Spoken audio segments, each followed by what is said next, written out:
అందరికీ నా హృదయపూర్వక నమస్కారాలు, ధన్యవాదాలు తెలియజేస్తున్నాను. హిందువులందరికీ ఎంతో పవిత్రమైనది శ్రీ వెంకటేశ్వర స్వామి దేవాలయం.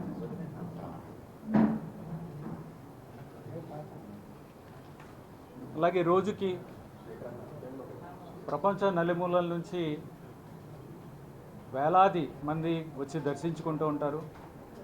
70,000 నుంచి 80,000 వరకు వస్తున్నారని తెలిసింది.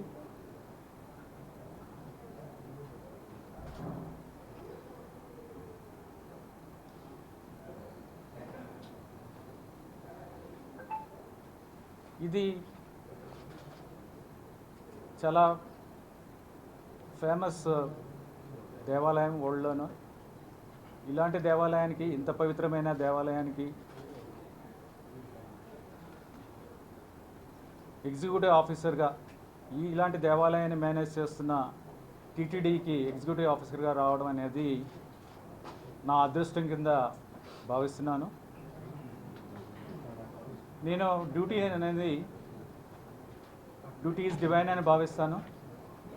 అలాగే ఇక్కడ ఈఓగా పనిచేసే అవకాశం దేవుడి ఆశీస్సులు ఉంటే కానీ రాదు. ఆ దేవుడి ఆశీస్సులతో, అలాగే మన రాష్ట్ర గౌరవ ముఖ్యమంత్రి గారు శ్రీ నారా చంద్రబాబు నాయుడు గారు నా మీద ఎంతో నమ్మకం ఉంచి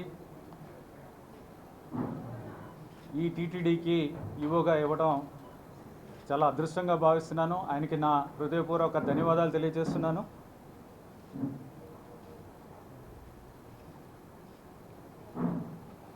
అలాగే ముఖ్యంగా ఈ దేవాలయానికి సంబంధించిన, అలాగే ఈ దేవాలయానికి అనుబంధంగా ఉన్న చాలా దేవాలయాలు, టీటీడీ కింద ఉన్న దేవాలయాలు అన్నింటిలోని కూడా అడ్మినిస్ట్రేషన్ ఏదైతే ఉందో అదంతా కూడా స్ట్రీమ్లైన్ చేసి భక్తులందరికీ కూడా మంచి సౌకర్యాలు ఉండేలాగా చూసుకుంటాము.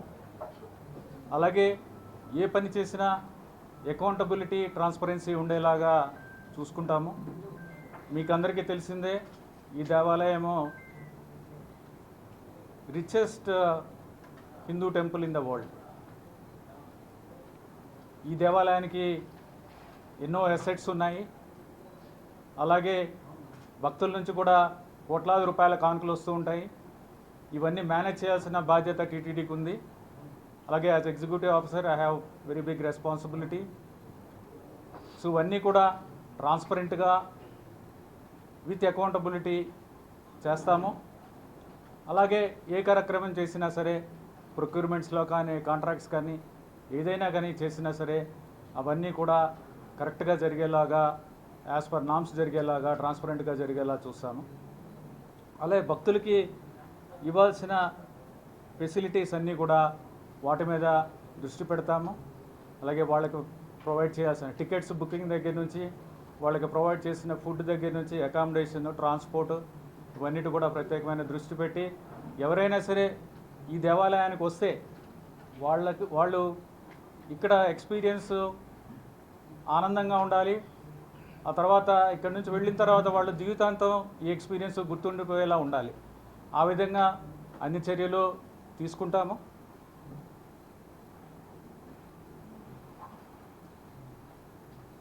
అలాగే టీటీడీ తరపు నుంచి ఎన్నో చారిటబుల్ యాక్టివిటీస్ చేస్తున్నారు. ఎడ్యుకేషన్ కానీ, హెల్త్ కానీ, ఇవన్నీ కూడా బాగా జరిగేలాగా, ఇంకా ఇంప్రూవ్ అయ్యేలాగా చేస్తాము. ఇవన్నీ కూడా టీటీడీ అంటే ఇక్కడ మనకి ముఖ్యంగా ఈ ప్రధాన దేవాలయం ఏదైతే ఉందో, ఇక్కడ ఉద్యోగులందరూ కూడా ఎంతో కష్టపడి, ఇది 24/7 జాబు, ఎంతో కష్టపడి భక్తులకి ఇబ్బంది కాకుండా, అలాగే దేవుడి పూజలు, కార్యక్రమాలు అన్నీ సక్రమంగా జరిగేలాగా ఎంతో కృషి చేస్తున్నారు.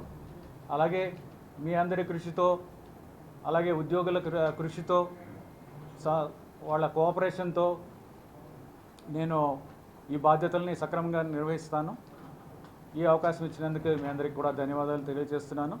టైం టు టైం ఏమన్నా ఉంటే మీ దగ్గర నుంచి ఫీడ్బ్యాక్ ఇచ్చి ఇవన్నిటి మీద కరెక్ట్ స్టెప్స్ తీసుకునేలాగా చూసుకుంటాము. సో టైం టు టైం మీకు ఏమన్నా ఉంటే ఏమన్నా ఎక్కడన్నా ఇబ్బందులు ఉన్నాయి, భక్తులకు ఇబ్బందులు ఉన్నాయి, టెంపుల్ అడ్మినిస్ట్రేషన్ ఇబ్బందులు ఉంటే నా దృష్టికి తీసుకురావాల్సిందిగా మీ అందరికీ తెలియజేస్తున్నాను. థ్యాంక్స్. ముఖ్యమంత్రిగా ప్రమాణ స్వీకారం చేశాక తొలి ప్రెస్ కాన్ఫరెన్స్ తిరుమలలో పెట్టడం కాకుండా రాష్ట్రంలో ప్రక్షాళన తిరుమల నుంచే ప్రారంభిస్తామని ముఖ్యమంత్రి గారు చెప్పడం జరిగింది. సో ఆ తరువాత మీరు వెంటనే అపాయింట్ కావడం జరిగింది. Which are going to be your core areas where the streamlining can be expected?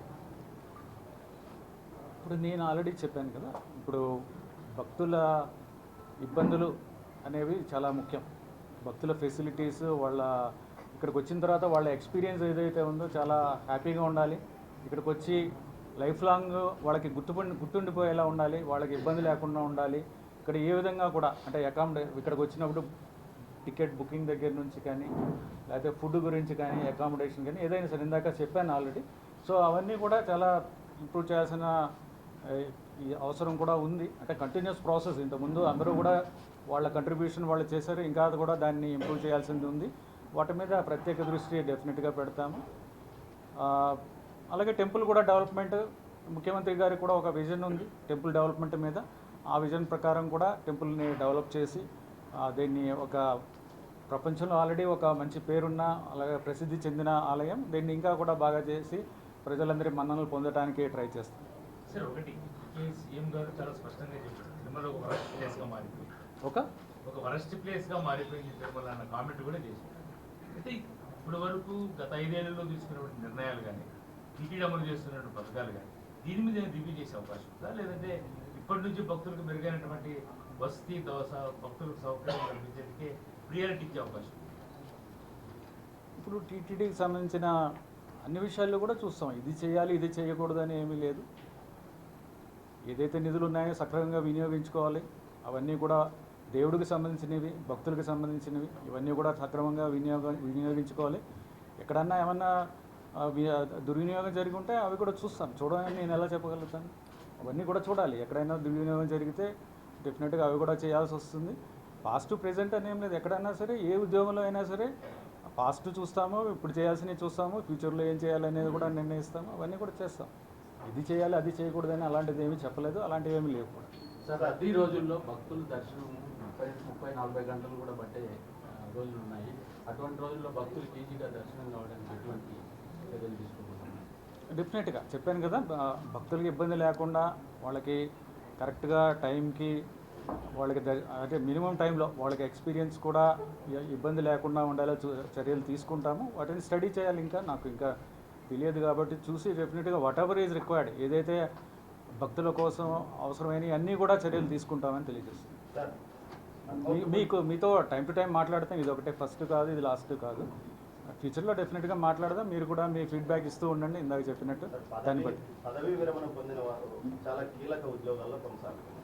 అలాంటి వారు పదవీ విరమణ పొందిన వారు కీలక పోస్టులో ఉంటే అకౌంటబిలిటీ ఎలా ఉంటుంది? దీనిపైన మీరు ఏమన్నా చర్యలు తీసుకోవాలి? అంటే కొంతమందిని పదవీ విరమణ చేసిన తర్వాత తీసుకోకూడదు అని లేదు. స్పెషల్ ఎక్స్పైరీస్ ఉంటే తీసుకోవచ్చు. బట్ అవన్నీ కూడా చూడాలి, కేస్ టు కేస్ బేసిస్ చూడాలి. ఎవరు ఎంతవరకు ఉపయోగం టీటీడీకి అనేది చూసుకోవాలి. దాన్ని బట్టి చేస్తాము. అంతేగాని వాళ్ళందరూ ఉండకూడదు, వాళ్ళందరూ ఉండాలని అలా కామెంట్ చేయడం కష్టం. ఈ case to case basis review చేస్తాము. ఎవరు సర్వీసెస్ టీటీడీకి ఉపయోగపడతాయంటే అలాంటి వాళ్ళని డెఫినెట్గా చూస్తాం, కంటిన్యూ చేస్తాం. సో ట్రాన్స్పరెన్సీ ఇన్ అడ్మినిస్ట్రేషన్ సంబంధించి there have been some concerns, especially with regards to uploading the resolutions passed by the trust boards from time to time. ఇది సరిగ్గా కావట్లేదని ఒక క్రిటిసిజం ఉంది. During your tenure, will you assure the people, because they ought to know ఏం resolutions తీసుకోబడ్డాయని? There was a precedence that every resolution taken used to be uploaded on the TTD website, but గత కొన్ని సంవత్సరాలుగా జరగడం లేదు. Will you assure the pilgrims that you will ensure transparency with regards to the resolutions passed? నేను ఇందాకే చెప్పాను, transparency and accountability ఉంటుందని. ప్రతి లెవెల్లో కూడా అకౌంటబిలిటీ అనేది ఎస్టాబ్లిష్ చేస్తాము, ట్రాన్స్పరెన్సీ అని చేస్తాము. అంతేగాని ఒక లెవెల్లో ఉంటుంది, ఒక లెవెల్లో ఉండదని కాదు. సో డెఫినెట్గా రిజల్యూషన్స్ ఏం జరుగుతున్నాయి, పాలక మండలి తీసుకున్న నిర్ణయాలు ఏమిటి అనేది ప్రజలకు కూడా తెలియాలి, అందరికీ తెలియాలి. సో అవన్నీ కూడా అప్లోడ్ చేయడం అనేది మరి ఎందుకు ఆపేరో నాకు తెలియదు. సో డెఫినెట్గా చూసి అవి కూడా ట్రాన్స్పరెంట్గా ఉండేలాగా చూస్తాం. ప్రక్షాళన అనేది ఎప్పటి నుంచి ప్రారంభమవుతుందని ఆశించారు సార్? అంటే డెఫినెట్గా నేను ఒకసారి అన్ని శాఖల్ని రివ్యూ చేసి ఎక్కడెక్కడ ఇబ్బందులు ఉన్నాయో తెలుసుకుని అప్పటి నుంచి ఎక్కడ ఇంప్రూవ్ చేయాలి, ఎక్కడ ఏం చేయాలి అనేది చూస్తాం. గుచ్చి అడగాలి ఉద్దేశం కాదండి, గుచ్చి అడగాలి ఉద్దేశం కాదు. మీరు అడిగినా నాకంత ఇండెప్త్ నాలెడ్జ్ కూడా లేదు. మీరు వారం రోజుల తర్వాత నెల రోజుల తర్వాత గుచ్చి అడిగితే పర్వాలేదు, మీరు ఎంత అడిగినా నేను చెప్పలేదు. ఎందుకంటే సీఎం గారే స్పష్టంగా చెప్పారు, ఎవరు మేము అడగక ముందుగా ఆయనే చెప్పారు ప్రక్షాళన. అందువల్ల బదిలీలు ఉంటాయా లేదా, ఉంటే ఏ డిపార్ట్మెంట్ స్టార్ట్ అవుతాయి ఏంటని మా క్వశ్చన్ అంతే, ఇంకేం లేదు. కరెక్టే, నేను వారం రోజుల తర్వాత నెల రోజుల తర్వాత మళ్ళీ కూర్చుందాం, మాట్లాడదాము. అప్పటిదాకా స్టడీ చేయాలి కదా, వచ్చిన తర్వాత ఫస్ట్ డే ఇది. సో స్టడీ చేసిన తర్వాత ఎక్కువ ఆరోపణలు వస్తున్నాయి, దాన్ని ఉంచుతారా ఏమైనా రద్దు చేసే ఆలోచన? నేను ఇలాగే చెప్పాను కదా.